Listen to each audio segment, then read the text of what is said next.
right, this question is very similar to the previous one. Only difference is that we are using our divisibility notation.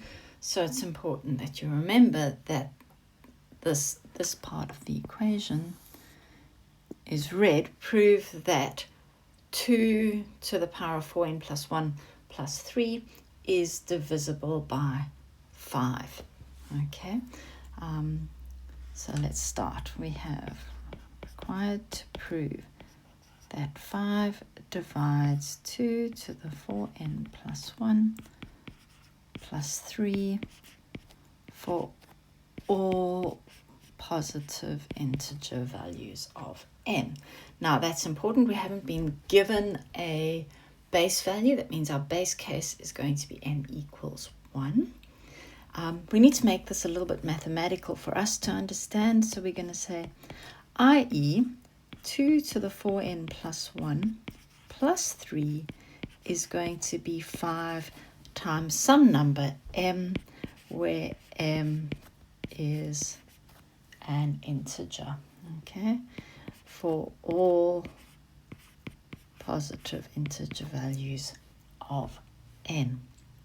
Okay, let's do our first one. We're going to start off saying we have to prove that our statement is true for n equals 1.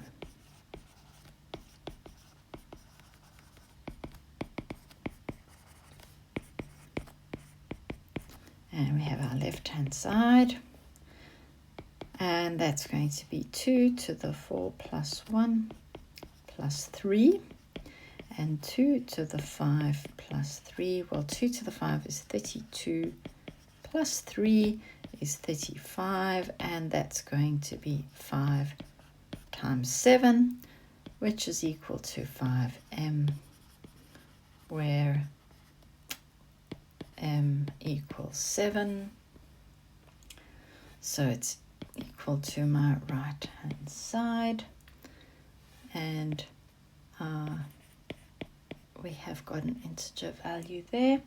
So therefore our statement is true for n equals 1.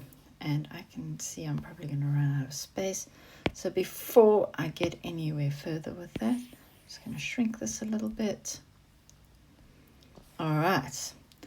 Now, our second step, we need to prove or assume that it is true for n equals k. So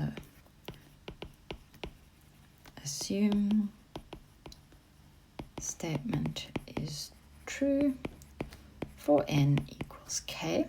So all that means is I'm going to turn all my n's into k. So 2 to the 4k plus 1, 2 to the 4k plus 1 plus 3 is equal to 5m, and m has to be an integer.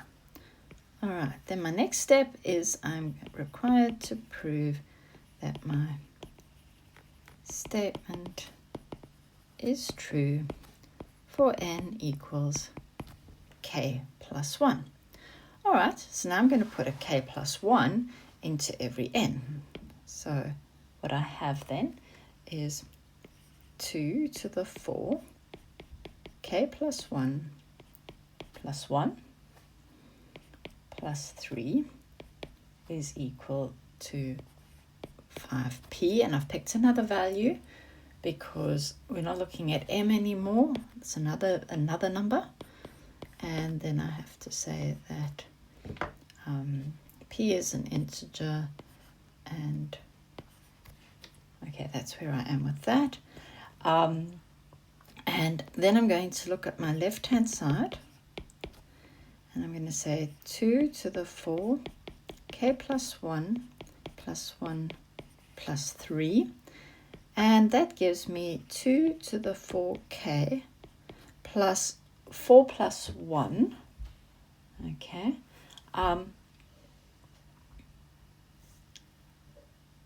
plus 4 plus 1. Now, I am specifically not going to add the 4 and 1, and I'll tell you why.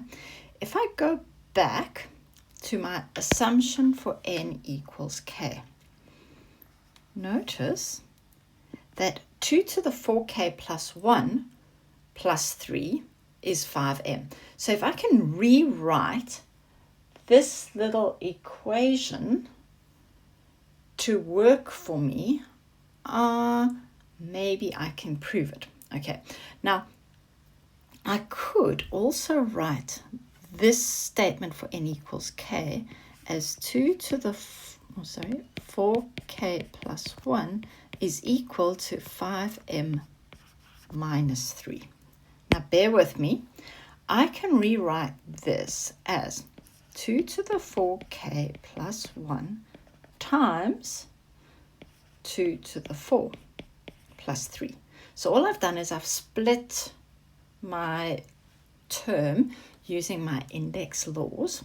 And what that then allows me to do is to say, well, that thing there is actually equal to a rearrangement of my assumption for n equals k. So I can write that part as 5m minus 3. I've still got 2 to the 4 there and plus 3. Bear with me. Okay, we know what 2 to the 4 is. 2 to the 4 is going to be 16. And I've got 5m minus 3 plus 3. Okay, well, 16 times 5, I'm just going to expand. So 16 times 5 is 80m. And 16 times 3 is 48 plus 3. And what I've got is 80m minus 45. And I heave a sigh of relief because I can divide both of those by 5. So I have 5, 16m minus 9. And that's going to be 5p, where p is 16m minus 9. And I need to make my statement that says p is an integer as m is already an integer. That's really important that we write that every single time. So that means it's equal to my right-hand side. So therefore, my statement is true for n equals k plus 1. All right, so therefore I can say my statement is true for n equals 1 to blah, blah, blah to k and k plus 1, where k is a positive integer, and therefore by mathematical induction, 5 divides 2 to the 4n plus 1 plus 3 for all positive integer values of n.